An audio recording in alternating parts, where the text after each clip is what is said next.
Well, hello, friends. John, your whiskey neighbor here. Welcome to my kitchen table. Today, still heading into Christmas, I thought I would love to share an Irish whiskey with you in case you're looking for that for the holidays or as a gift idea. So today we're going to talk about something from the Boann distillery. Although this is sourced, we'll get into that in a minute, but we're going to look at the Whistler. This is a 7-year-old natural cask strength Irish single malt.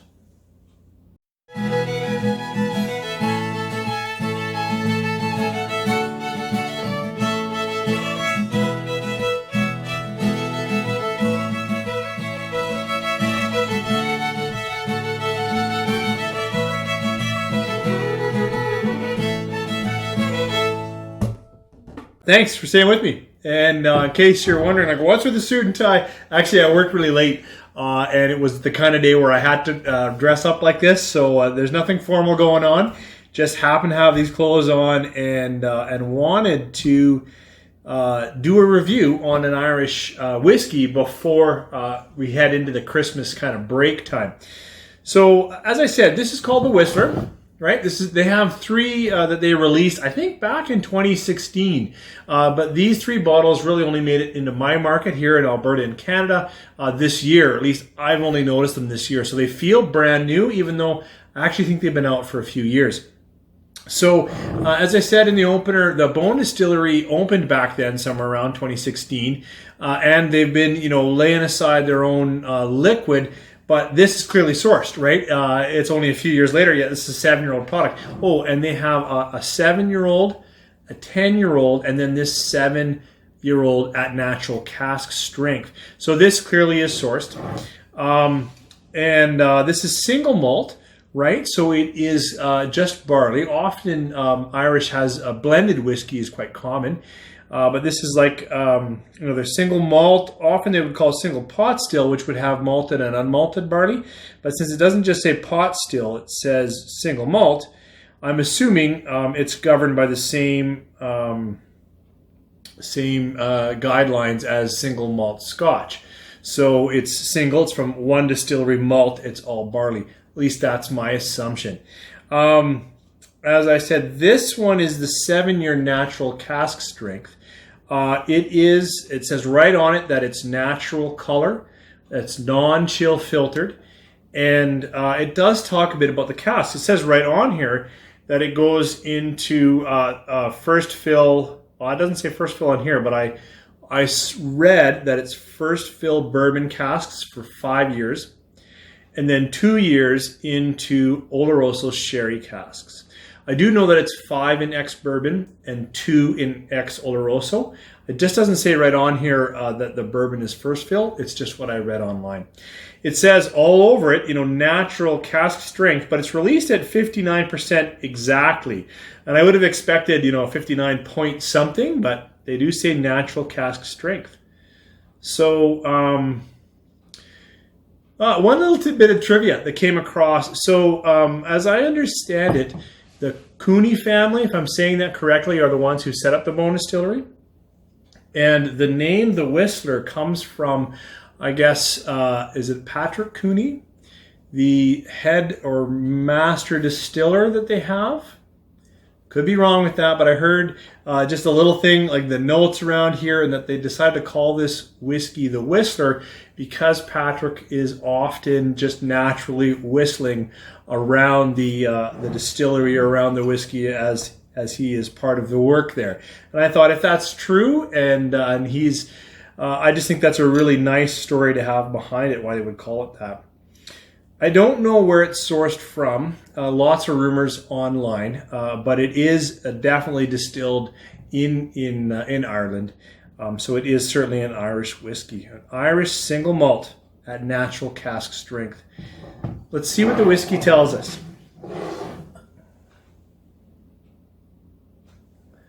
What a great nose. 59%. I have been reviewing a number of cask or barrel proof bourbons lately. This nose is surprisingly gentle for 59%.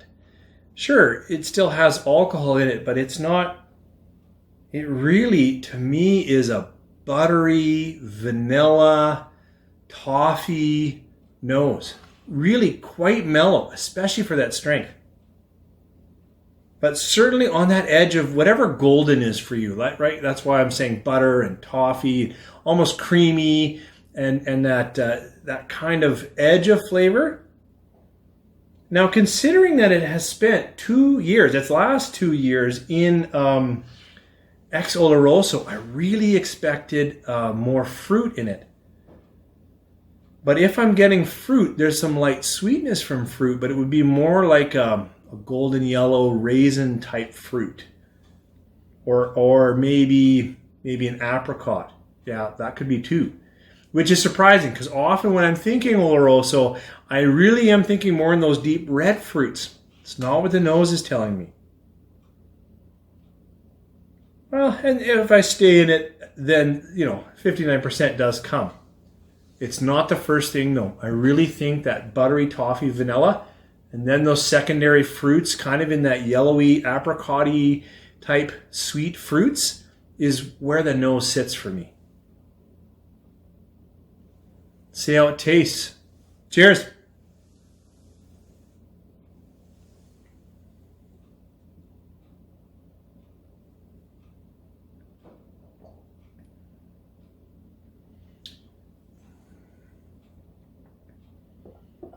I like this whiskey. It is on the palate, more of that kind of, I mentioned butter in the nose. For me, this goes into like graham cracker, right? So there's a cereal maltiness that's in the whiskey, but now it's still got that creamy, buttery coating feel. I better take another sip to stay in the palate because the finish is already coming, and the finish has some characteristics I need to share.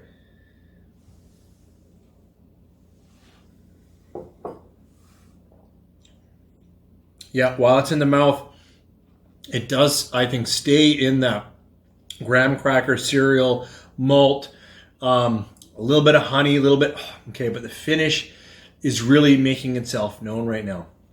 So I've swallowed a couple times, I've cleared my mouth. The finish for this comes back to me quite strong into it's got to be the casking. I've had this before, but it's where I really taste like if you're cracking Christmas nuts, the walnuts, that husk. Or my wife's been making, it's like a chocolate drink where she roasts cocoa nibs and kind of makes it in a French press like coffee. It reminds me of that, where it's not quite chocolate. I think you'll get there. You could get to chocolate, but it's not that sweet milk chocolate. It's that high cacao or cocoa chocolate. Husky wood, and it comes quite strong, and that's where there's a little bit more spice for me, is in the finish. Surprisingly gentle, welcoming toffee vanilla.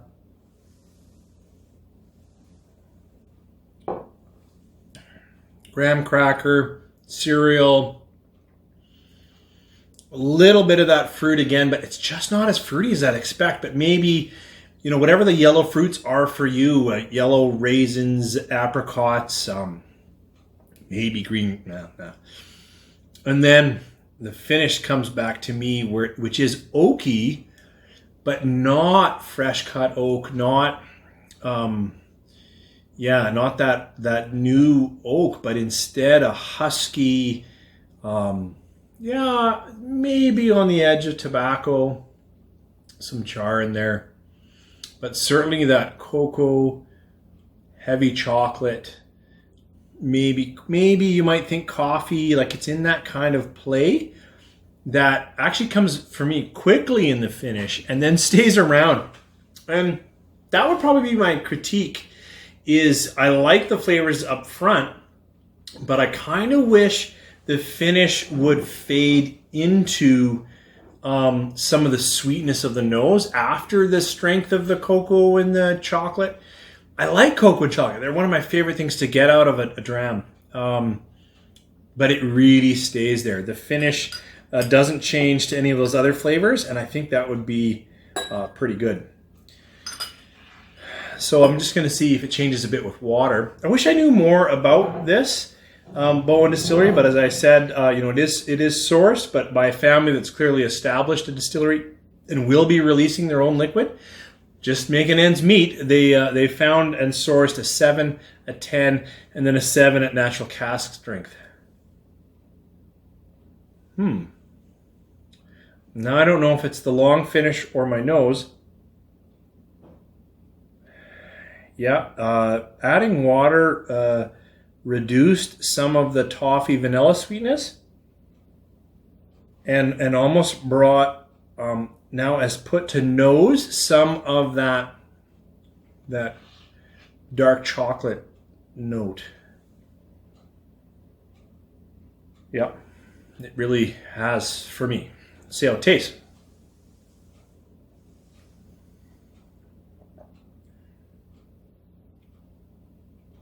Not as coating. Yeah, I think you know, if you're a long-time viewer, that I would rather take small sips at a higher proof than to proof it down. But this does get at some of the secondary notes. And the secondary notes, for me, almost all aligned toward that finish that I was getting. They're all toward that heavy chocolate, little cocoa. There's still some of that graininess in it, some of that earlier was graham crackers, but it's thinned out the butter so that I can't say it's been buttered and cooked, which I really liked. And usually when I add water to whiskeys, I get more at the fruits, and there's more like a high sweetness now, but some of the fruit that I was just getting the edge of, I'm actually lost. So it may be that water brings out what you're looking for. For me, I don't like water in this one really at all, which is, I know, a bit surprising at this strength, but the way it comes, natural, non-chill filtered, yeah, it's higher percent, but the way it comes out of the bottle, I find to be a great mouth experience, actually a great, welcoming, interesting nose and palate experience. The finish is a little bit barky to me, which keeps it from being like the perfect Irish cask strength whiskey. Still, I think of my last review and I waxed perhaps too poetic. This is easily 4 stars. I know I've been giving away a lot of those lately, but this to me is a great whiskey. And for the Irish that I've had this year, it's probably more around 4.5, only because I really haven't been punching out of average, and this absolutely punches out of average. Now, is this Redbreast 12 cask strength material? I'm missing all the dimensions that I really do get from that sherry finish in Redbreast 12. That is a phenomenal and still one of my all-time favorites. But this is really good. If you can find this, and I checked before because I try before I do a review, in my local area, Wine & Beyond has this on sale for $30 off for the next couple of days. And so it's down in that, $70, $69 is what they have it on for. At that price, this is really something that I can heartily recommend. It still has some of that smoother, more welcoming qualities that Irish is known for, without giving up quite a bit of flavor. And there is a lot of flavor in this one. It tends toward, especially if you water it, kind of that heavy chocolate coffee, which may not be what you're looking for, but I love it. So 4 stars, maybe a bit more. I certainly enjoy it. Another one to think about, you guys. Hopefully I can get out another review or 2 before Christmas, but I'm running out of time. You guys take care, and thanks for joining me.